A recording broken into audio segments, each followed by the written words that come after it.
അല്ല, മെസ്സിയുടെ കേരള സന്ദർശനവുമായി ബന്ധപ്പെട്ട് നേരത്തെ തന്നെ കുറേ വാർത്തകളും വിവാദങ്ങളും ഉണ്ടാക്കാനുള്ള ശ്രമമൊക്കെ നന്നായി കാണുന്നുണ്ട്. അപ്പോൾ ഏതായാലും ഇപ്പം UDF ആണല്ലോ ഭരിക്കുന്നത്. അപ്പോൾ അവർക്ക് അവരുടെ കയ്യിൽ എല്ലാ സംവിധാനമുള്ള സ്ഥിതിക്ക് കാര്യങ്ങളെല്ലാം സമഗ്രമായി അന്വേഷിച്ച് അത് പുറത്തു കൊണ്ടുവരട്ടെ. ഈ ഊഹാമോഹങ്ങളെയൊക്കെ നിലനിർത്തി ഇങ്ങനെ പ്രചരിപ്പിച്ചിട്ട് കഴിഞ്ഞ ഗവൺമെന്റ് കാലത്ത് എന്തോ വലിയ അഴിമതി നടന്നിരിക്കുന്നു എന്ന് സ്ഥാപിക്കാൻ ഒരുപറ്റം മാധ്യമങ്ങൾ ശ്രമിക്കുന്നുണ്ട്. ഏതായാലും മാധ്യമങ്ങളുടെ ആ ശ്രമത്തിന്റെ കൂടെ ഇപ്പം ഞങ്ങളില്ല. എന്തെങ്കിലും കാര്യങ്ങളുണ്ടെങ്കിൽ ഈ ഗവൺമെന്റ് ആ കാര്യങ്ങൾ തെളിവ് സഹിതം പുറത്തു വരട്ടെ, അപ്പോൾ പ്രതികരിക്കാം.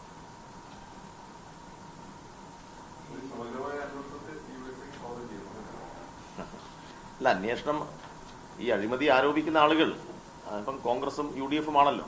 അപ്പൊ അവരുടെ കയ്യിൽ ഭരണമുള്ള സ്ഥിതിക്ക് അതിനെല്ലാം നിജസ്ഥിതി ജനങ്ങളെ ബോധ്യപ്പെടുത്തുന്ന ഉത്തരവാദിത്വമുണ്ട്. വെറുതെ ആരോപണങ്ങൾ ഉന്നയിച്ചാൽ മാത്രം പോരല്ലോ. ഉന്നയിക്കുന്ന ആരോപണങ്ങൾ ഇന്ന കാര്യങ്ങളാണ് എന്ന് ജനങ്ങൾ മുമ്പാകെ പറയേണ്ടതുണ്ട്. അപ്പൊ ആരോപണം ഉന്നയിക്കുന്നവർ അത്തരം കാര്യങ്ങൾ പറയട്ടെ.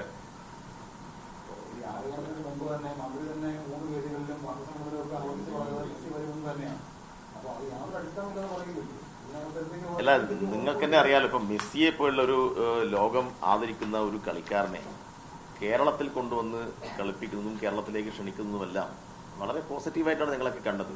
കാരണം മെസ്സി കേരളത്തിൽ വന്നാൽ ഒന്ന് കാണണമെന്ന് ആഗ്രഹിച്ച ആളുകളാണ് കേരളത്തിലെ മഹാഭൂരിപക്ഷം കായിക പ്രേമികളും പൊതുവെ ആളുകളും. അപ്പൊ അതിന്റെ കൂടെയാണ് ഞങ്ങളൊക്കെ. കാരണം മെസ്സിയെ പോലെ ആൾ കേരളത്തിൽ വരുന്നതിന്റെ തെറ്റ്. പിന്നെ അതുമായി ബന്ധപ്പെട്ട് നിങ്ങൾ ഇപ്പം മുന്നോട്ട് വെക്കുന്ന കാര്യങ്ങൾ സംബന്ധിച്ചല്ലേ, അപ്പൊ അതിലൊക്കെ അന്വേഷണം നടത്തി കാര്യങ്ങൾ പുറത്തു വരട്ടെ. ഇപ്പൊ എല്ലാ കാര്യങ്ങളെയും ഇങ്ങനെ വിവാദത്തിന്റെ മുഖമാണ് സൃഷ്ടിച്ച് ആക്ഷേപിക്കേണ്ട കാര്യം ഞങ്ങൾക്കില്ല.